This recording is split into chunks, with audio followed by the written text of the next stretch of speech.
എന്താ ഒരു പ്രശസ്തയാകാൻ കാരണം എന്ന് വെച്ച് കഴിഞ്ഞാൽ ശരീരത്തിൽ ഏകദേശം 96% അവർ ടാറ്റുകൾ കൊണ്ട് മൂടിയിരിക്കുകയാണ്.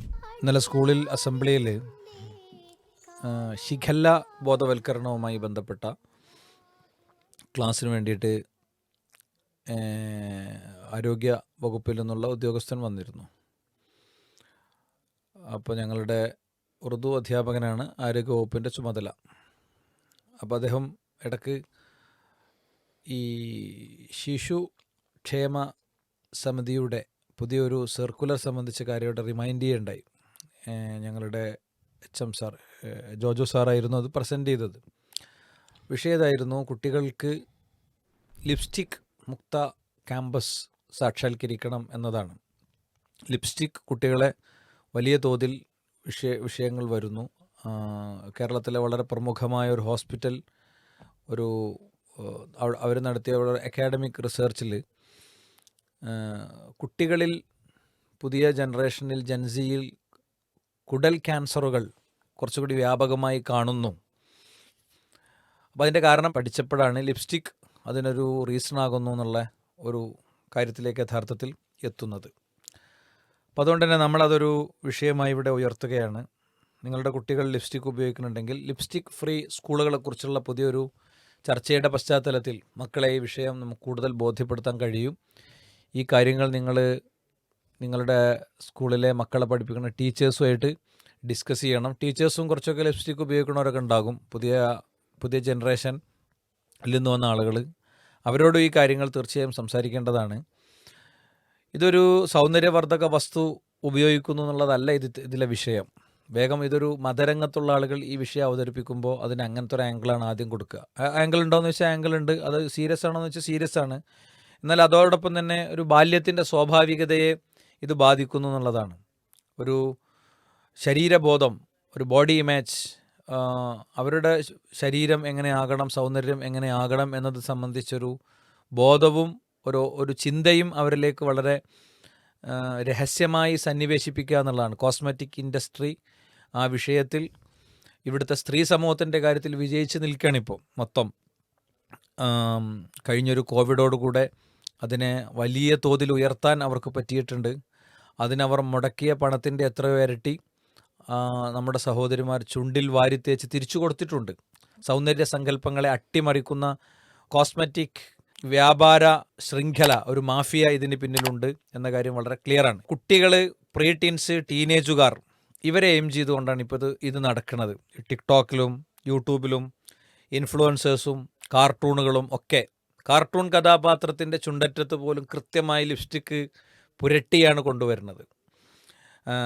പ്രീ KG മുതൽ KGയും പിന്നെ ടീനേജ് വരെ നീണ്ടു നിൽക്കുന്നവരെയാണ് ഇപ്പോൾ ടാർഗറ്റ് ചെയ്യുന്നത്. അവിടെ മുടക്കണ പണം എന്ന് പറയുന്നത് മാഫിയയെ സംബന്ധിച്ചിടത്തോളം ഒരു ലോങ് ടൈം ബെനിഫിഷ്യറി നൽകുന്ന ഇൻവെസ്റ്റ്മെൻറ്റാണ്. അപ്പോൾ ആ നിലക്ക് ഇതിനൊരു സാമൂഹിക വിപത്താണിത്. പലതരം സംസ്കാരങ്ങൾ നമ്മുടെ ഉള്ളിലേക്കും നമ്മുടെ കുട്ടികളിലേക്കും കടന്നു വരുന്നു. അവർ ഒന്ന് ചുണ്ടറ്റത്ത് ഒരു ഈ ലിപ്സ്റ്റിക്ക് പുരട്ടാതെ പുറത്തിറങ്ങാൻ കഴിയാത്ത വിധം ആത്മവിശ്വാസം നഷ്ടപ്പെടുന്നു. വെറുതെ ഇപ്പം മരണാനന്തര ചടങ്ങുകൾ നടക്കുമ്പോൾ ആ മരണാനന്തര ചടങ്ങുകളിൽ അച്ഛൻ്റെ അരികത്ത്, ഉപ്പയുടെ അരികത്ത് കരഞ്ഞിരിക്കുന്ന പെൺകുട്ടിയുടെ ചുണ്ടറ്റത്തു ഇത് പുരട്ടുന്നുണ്ട്. അവളുടെ വാതിലടച്ച് ഉപ്പാൻ്റെ അച്ഛൻ്റെ ബോഡി പുറത്ത് ഉണ്ടായിരിക്കെ അവൾ മുഖം മിനുക്കി പ്ലക്ക് ചെയ്ത് ഒക്കെയാണ് ഇറങ്ങണത്. അതെന്തുകൊണ്ടാണെന്ന് വെച്ച് കഴിഞ്ഞാൽ അതൊരു നോർമലാണ്. ഡ്രസ്സ് ധരിക്കുക എന്നത് എന്ത് ഫീലിംഗ് ആണ് അവർക്കുള്ളത്? അതേ ഫീലിംഗ് ആണ്. അതൊന്നുമില്ലാതെ പുറത്തിറങ്ങാൻ പറ്റില്ല എന്ന ഒരു ബോധത്തിലേക്ക് ഈ സൗന്ദര്യവർദ്ധക വസ്തുക്കളുടെ വിപണനം നടത്തുന്നവർ കാര്യങ്ങളെ എത്തിച്ചിരിക്കുന്നു. ഇത് സത്യത്തിൽ കച്ചവട തന്ത്രത്തിന്റെ ഭാഗമായി നമ്മൾ മാറുന്നു എന്നൊരു തിരിച്ചറിവില്ലാതെ പോകുന്നു എന്നതാണ് ഇതിലെ പ്രധാനം. ഇപ്പോൾ സാമ്പത്തിക മാന്ദ്യം ഉണ്ടോ എന്ന് പരിശോധിക്കാൻ വേണ്ടി പുരുഷന്മാരുടെ അടിവസ്ത്രങ്ങളുടെ വിപണി എത്രമാത്രം ലാഭകരമാണ് എന്ന് പരിശോധിക്കുന്ന ഒരു രീതിയുണ്ട്. അപ്പോൾ പൊതുവെ സാമ്പത്തിക മാന്ദ്യം ഉണ്ടെങ്കിൽ ഏറ്റവും പെട്ടെന്ന് വിപണി മോശമാവുക പുരുഷന്മാരുടെ അടിവസ്ത്രങ്ങളുടെ കാര്യത്തിലാണെന്നാണ് ഒരു കണക്ക്, ഞാൻ വായിച്ചൊരു കണക്കാണ്. അപ്പോൾ സാമ്പത്തിക പ്രതിസന്ധി ഉണ്ടാകുമ്പോൾ പലരും അത്യാവശ്യമില്ല അല്ലെങ്കിൽ വളരെ അനിവാര്യമല്ല എന്ന് തോന്നുന്ന പല കാര്യങ്ങളും ഒഴിവാക്കും. ഭക്ഷണ കാര്യത്തിൽ നിയന്ത്രണം വരുത്തും, യാത്രയിൽ നിയന്ത്രണം വരുത്തും, ഫ്ലൈറ്റ് ടിക്കറ്റ്, അങ്ങനത്തെ ട്രെയിൻ ടിക്കറ്റിലെ ഉയർന്ന വില നൽകേണ്ട കാര്യങ്ങൾ, അങ്ങനെ കുറേ കാര്യങ്ങളിൽ ആളുകൾ അഡ്ജസ്റ്റ്മെൻറ്റ് വരുത്തിയിട്ടാണ് മുന്നോട്ട് പോകുക. പക്ഷെ വലിയ സാമ്പത്തിക മാന്ദ്യം വരുമ്പോഴും ഈ കോസ്മെറ്റിക്സ്, സ്ത്രീകളുടെ കോസ്മെറ്റിക്സിൻ്റെ വിപണിയിൽ താഴേക്ക് പോകുന്നില്ല എന്നത് ഒരു ഗൗരവകരമായ സാമ്പത്തിക പ്രശ്നം കൂടിയാണ്. എന്തൊക്കെ ഉണ്ടെങ്കിലും ശരി, ഇത് ഭക്ഷണം കഴിക്കുന്നത് പോലെ വളരെ അനിവാര്യമായ ഒന്നാണ് എന്ന അവസ്ഥയിലേക്ക് കുട്ടികളും മുതിർന്നവരൊക്കെ പോകുന്നത് വലിയ അപകടം ഉണ്ടാക്കും. സാമ്പത്തികമായി വലിയ പ്രതിസന്ധിയിലേക്ക് ഒരു കുടുംബത്തെ നയിക്കും എന്നുള്ള കാര്യത്തിൽ കൂടി സംശയമില്ലാത്ത രൂപത്തിൽ നമുക്ക് പറയാൻ പറ്റും. Makeup is normal. മേക്കപ്പ് ചെയ്യുക എന്നുള്ളത് നോർമൽ കാര്യമാണ്. നമ്മൾ പല്ല് തേക്കണ പോലെ, നമ്മൾ വസ്ത്രം ധരിക്കണ പോലത്തെ ഒരു നോർമൽ കാര്യമാണ്. ഒന്ന് പുട്ടിട്ട് ഒന്ന് സെറ്റാക്കാതെ പുറത്തെ നീ എന്താളാണ്, നീ ഏത് കാലത്താളാണ്, നീ ഏത് ലോകത്താളാണ് എന്നുള്ളൊരു ഒരു തരം മൈൻഡ്, ഒരു തരം മാനസികാവസ്ഥ മുതിർന്നവർക്കും കുട്ടികൾക്കും ഇടയിൽ വളരെ വ്യാപകമായ തോതിൽ വളർത്തിയിട്ടുണ്ട്. അതാ ഞാൻ പറഞ്ഞത്, ജീവിതത്തിലെ ദുരന്തങ്ങളെ അഭിമുഖീകരിക്കുന്ന സ്ഥലത്ത് പോലും ആളുകൾ ക്യാമറയിൽ പ്രത്യക്ഷപ്പെടുമ്പോൾ, മീഡിയ പ്രവർത്തകർ പിന്നെ ഈ മൈക്ക് നീട്ടുമ്പോൾ അവർ അത് ഒക്കെ മിനുങ്ങിയിട്ടാണ് വരുന്നത്. ഇനിയിപ്പോൾ ഈ ഒരു വാചകം മാത്രം എടുത്ത് ഇതിനെ വേണമെങ്കിൽ അറ്റാക്ക് ചെയ്യുക, എന്തോടോ പിന്നെ അവർ അങ്ങനെ വരണോ ഇങ്ങനെ വരണോ എന്നൊക്കെ ചോദിക്കുക. നിങ്ങളെ മനസ്സ് നോർമലൈസ് ചെയ്യപ്പെട്ടിരിക്കുന്നു, അതുകൊണ്ട് നിങ്ങൾക്ക് അങ്ങനെ തോന്നണത്. ഞാനീ പറയണത് നിങ്ങൾക്കൊരു പ്രശ്നമായി തോന്നണത്, അച്ഛൻ മരിച്ചു കിടക്കുന്ന, ഉപ്പ മരിച്ചു കിടക്കുന്ന മയ്യത്ത് കട്ടിലിൻ്റെ അടുക്ക് ശരീരത്തിൻ്റെ അരികിലിരിക്കുമ്പോൾ പോലും ചുണ്ടിൽ ലിപ്സ്റ്റിക്ക് തേച്ചേ എനിക്ക് വരാൻ കഴിയൂ, ഇല്ലെങ്കിൽ ഞാൻ എന്തോ ആയിപ്പോയി എന്നൊരു മാനസികാവസ്ഥയിലേക്ക് വളരെ ബോധപൂർവം എത്തിച്ചതാണ്. ഇതിൽ ചില കാര്യങ്ങൾ കൂടി ഞാൻ ആഡ് ചെയ്ത് പറയാം. കഴിഞ്ഞ ദിവസം ഒരു സ്ത്രീയെക്കുറിച്ച് ഞാൻ വായിച്ചിട്ടുണ്ടായിരുന്നു. മാരിയ ജോസ് ക്രിസ്റ്റീന എന്നാണ് തോന്നുന്നു അവരുടെ പേര്. ഇവരെ the vampire woman, the jaguar woman എന്നൊക്കെയാണ് തോന്നുന്നു വായിക്കുക. മെക്സിക്കോക്കാരിയാണ്, ക്രിമിനൽ ലോയറാണ്, ടാറ്റു ആർട്ടിസ്റ്റാണ്, ബിസിനസ്സുകാരിയാണ്, സാമൂഹിക പ്രവർത്തകയാണ്, 4 മക്കളുടെ അമ്മയാണ്. 1976 മെക്സിക്കോയിലാണ് അവർ ജനിച്ചത്. എന്താ അവർ പ്രശസ്തയാകാൻ കാരണം എന്ന് വെച്ച് കഴിഞ്ഞാൽ, ശരീരത്തിൽ ഏകദേശം 96% അവർ ടാറ്റുകൾ കൊണ്ട് മൂടിയിരിക്കുകയാണ്. തലയിൽ കൊമ്പ് പോലെ കാണുന്ന ഒരു ഇംപ്ലാന്റ് അവർ കൊണ്ടുവന്നിട്ടുണ്ട്. നാവ് 2ആയി പിളർത്തിയിട്ടുണ്ട്. കണ്ണുകളിൽ പോലും ടാറ്റു ഉണ്ട്.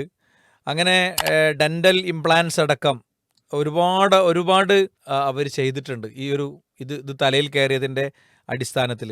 മാത്രമല്ല, ഈ രൂപമാറ്റങ്ങളിലൂടെ ലോകത്തെ ഏറ്റവും പ്രശസ്തയായ ബോഡി മോഡിഫിക്കേഷൻ വ്യക്തികളിൽ ഒരാളായി അവർ മാറിയിട്ടുണ്ടെന്നാണ്. ഏകദേശം 10 വർഷത്തോളം ഗാർഹിക പീഡനത്തിന് അവർ ഇരയായിരുന്നു. ആ ജീവിതത്തിൽ നിന്ന് മോചിതയായ ശേഷം ആണ് ഈ ശാരീരിക മാറ്റങ്ങളിലേക്ക് അവരെത്തിയത്. അതവർ ആഘോഷിക്കുകയാണെന്നാണ് പറയണത്. അപ്പം ഇങ്ങനെ ഇവരെ പറ്റി ധാരാളം ഡീറ്റെയിൽ ഉണ്ട്. ആ സ്ത്രീൻ്റെ ചിത്രവും കൂടി കാണുമ്പോഴാണ് ഇതിൻ്റെ ഒരു കൃത്യത മനസ്സിലാകുക. ഞാനിത് എന്തിനാ പറഞ്ഞതെന്ന് വെച്ച് കഴിഞ്ഞാൽ, ഇതൊരു തരം മാനസിക പ്രശ്നമാണ്.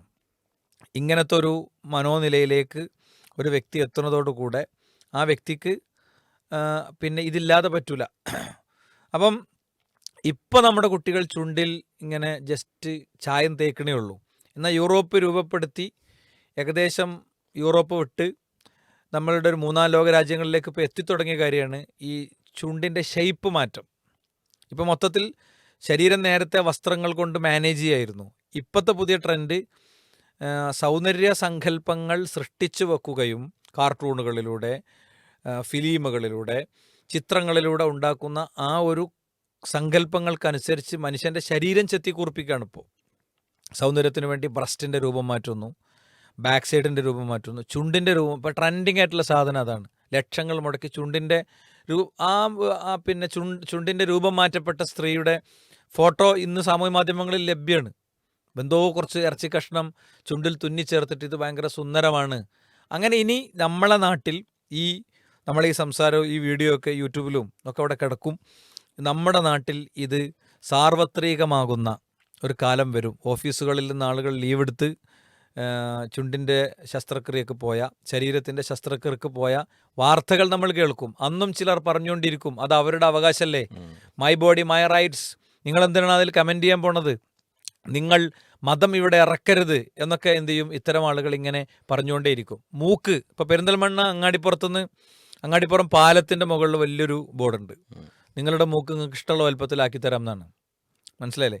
അതിൻ്റെ പിന്നെ സംഭവം എന്ന് പറയുന്നത് ഒരു മൂക്കിൻ്റെ ഉള്ളിലുള്ള രോഗവും ചികിത്സയൊക്കെയാണ് അതിൻ്റെ ഉള്ളിലെ തീമെങ്കിൽ പോലും ആ തീമിന് ഇങ്ങനത്തെ ഒരു തലമുണ്ട്. അതായത് മൂക്കും ചുണ്ടുമൊക്കെ സൗന്ദര്യത്തിലെ പ്രധാന ഇടങ്ങളായതുകൊണ്ട് ഈ മാഫിയകൾ ഈ മാർക്കറ്റിങ്ങിലേക്ക് ഇറങ്ങിയിരിക്കുന്നു. പെയിൻ്റ് അടിക്കണേന്ന് പോയിട്ട് അതിൻ്റെ ഷേപ്പ് മാറ്റണേ. അപ്പോൾ അതിൻ്റെ കുറേ മെഷീനറീസ്, അതിൻ്റെ കുറേ കാര്യങ്ങൾ മാത്രമല്ല, ഇതിലൊക്കെ ഗവൺമെൻറ് ഫണ്ടിങ്ങുകൾ കൂടി പല രീതിയിൽ കൊണ്ടുവരുന്നുണ്ട്. ഇപ്പോൾ ശരീരമാറ്റ ശസ്ത്രക്രിയകളുമായി ബന്ധപ്പെട്ട് LGBTQ സർക്കിളിൽ അവർക്ക് വലിയ ഫണ്ട് സർക്കാരിൻ്റെ ഭാഗത്തുനിന്ന് കൊടുക്കുന്നുണ്ട്. പല NGOകൾ അതിലേക്ക് ക്യാഷ് ഇറക്കുന്ന സാഹചര്യങ്ങളുണ്ട്.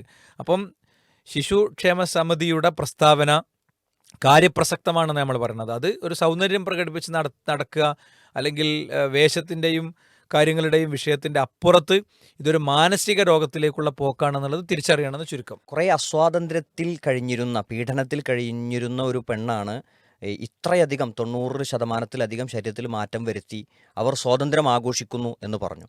അപ്പോൾ ഇഷ്ടമുള്ളതൊക്കെ ചെയ്യുമ്പോൾ സന്തോഷം കിട്ടുക, അപ്പോൾ സ്വാതന്ത്ര്യം കൂടുതൽ അനുഭവിക്കുക എന്നതാണ് ഇതിൻ്റെ ഒരു അടിസ്ഥാനം. അപ്പോൾ ഒരാൾ ചുണ്ടിൽ ചായം തേക്കുന്നതും മുഖത്ത് പലതും തേച്ചു പിടിപ്പിക്കുന്നതൊക്കെ പുറത്തിറങ്ങുമ്പോൾ അവൾക്ക് ലഭിക്കുന്ന ഒരു കോൺഫിഡൻസ് ആണ് എന്നാണ് പറയുന്നത്. പക്ഷെ ഇത് യഥാർത്ഥത്തിൽ അത് കോൺഫിഡൻസ് അല്ല, ഇതൊരു ചൂഷണത്തിൻ്റെ ഉപാധിയായി ബോഡിയെ ഒബ്ജക്റ്റിഫൈ ചെയ്യുന്ന, അതിനെ പ്രദർശന വസ്തുവാക്കുന്ന ഒരു മാർക്കറ്റ് തന്ത്രത്തിൻ്റെ, ഒരു വേള പറഞ്ഞാൽ പുരുഷൻ്റെ ആഗ്രഹത്തിനനുസരിച്ച് നിന്നു കൊടുക്കുന്ന ഒരു ചരക്കായി, ഒരു വസ്തുവായി, ഒരു കമ്മോഡിറ്റിയായി സ്ത്രീ മാറുകയാണ് യഥാർത്ഥത്തിൽ ഇത് ചെയ്യുന്നത്.